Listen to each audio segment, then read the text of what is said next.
ಯಲ್ಲಾಪುರ ಪಟ್ಟಣದ ಕಾಳಮ್ಮನಗರದ ಕ್ರೀಡಾಂಗಣದಲ್ಲಿ ನಡೆದ ಗಣರಾಜ್ಯೋತ್ಸವ ಕಾರ್ಯಕ್ರಮ. ಶಾಸಕ ಹೆಬ್ಬಾರ್ ಭಾಗಿ.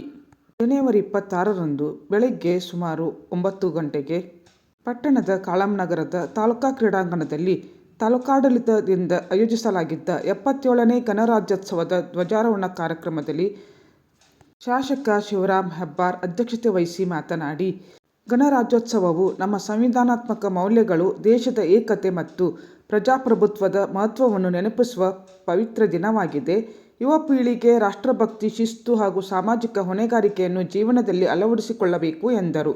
ಪ್ರಭಾರಿ ತಹಶೀಲ್ದಾರ್ ಜುಫಿಶಾನ್ ಹಕ್ ಧ್ವಜಾರೋಹಣ ನೆರವೇರಿಸಿ ಮಾತನಾಡಿದರು. ಪೊಲೀಸ್ ಹಾಗೂ ವಿವಿಧ ಶಾಲೆಯ ವಿದ್ಯಾರ್ಥಿಗಳಿಂದ ಆಕರ್ಷಕ ಪಥಸಂಚಲನ ನಡೆಯಿತು.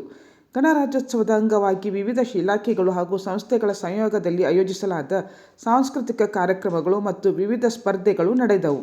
ವಿಜೇತರಾದ ಸ್ಪರ್ಧಾರ್ಥಿಗಳಿಗೆ ಶಾಸಕರು ಬಹುಮಾನ ವಿತರಿಸಿದರು.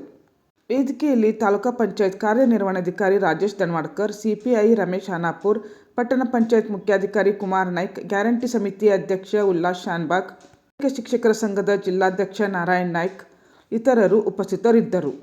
ಕ್ಷೇತ್ರ ಶಿಕ್ಷಣಾಧಿಕಾರಿ ರೇಖಾ ನಾಯ್ಕ್ ಸ್ವಾಗತಿಸಿದರು. ಶಿಕ್ಷಕ ಚಂದ್ರಹಾಸ ನಾಯ್ಕ್ ನಿರ್ವಹಿಸಿದರು.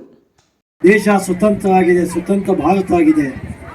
ಜೊತೆಗೆ ದೇಶ ಆರ್ಥಿಕವಾಗಿ, ಸಾಮಾಜಿಕವಾಗಿ, ಶೈಕ್ಷಣಿಕವಾಗಿ ಎಲ್ಲದಕ್ಕಿಂತ ಹೆಚ್ಚು ಕೃಷಿ ಕ್ಷೇತ್ರದಲ್ಲಿ ಕ್ರಾಂತಿಕಾರಿ ಬದಲಾವಣೆಯನ್ನು ಕಂಡಂಥ ದೇಶ ವಿಶ್ವದಲ್ಲೇ ಮೊದಲನೇದಾಗಿದೆ. ಈ ವರ್ಷ ನಾವು ವಿಶ್ವದಲ್ಲಿ ಅಕ್ಕಿ ಉತ್ಪಾದನೆಯಲ್ಲಿ ವಿಶ್ವದಲ್ಲಿ ಮೊದಲನೇ ಸ್ಥಾನದಲ್ಲಿದ್ದೇವೆ. ಒಂದು ಕಾಲಕ್ಕೆ ಬ್ರಿಟಿಷ್ ಆಳ್ವಿಕೆ ಹೋದಾಗ ತುತ್ತು ಕೂಳಿಗೂ ಗತಿ ಇಲ್ಲದಂಥ ನಾವು ಭಾರತ ಇವತ್ತು ಇಡೀ ವಿಶ್ವಕ್ಕೆ ಅನ್ನ ಹಾಕೊಟ್ಟುದಕ್ಕೆ ಸಮರ್ಥ ರಾಷ್ಟ್ರ ಆಗಿದ್ದೇವೆ.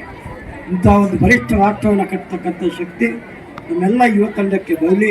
ನಿಮ್ಮೆಲ್ಲರ ಸದಾಶಯ ಈ ಭವ್ಯ ಭಾರತ ನಿರ್ಮಾಣಕ್ಕಾಗಿ ಇರಲಿ ಅಂತ ಮಾತನ್ನು ಹೇಳಿ ಮತ್ತೊಮ್ಮೆ ಎಲ್ಲರಿಗೂ ಶುಭ ಹಾರೈಸ್ತೀನಿ. ನಮಸ್ಕಾರ.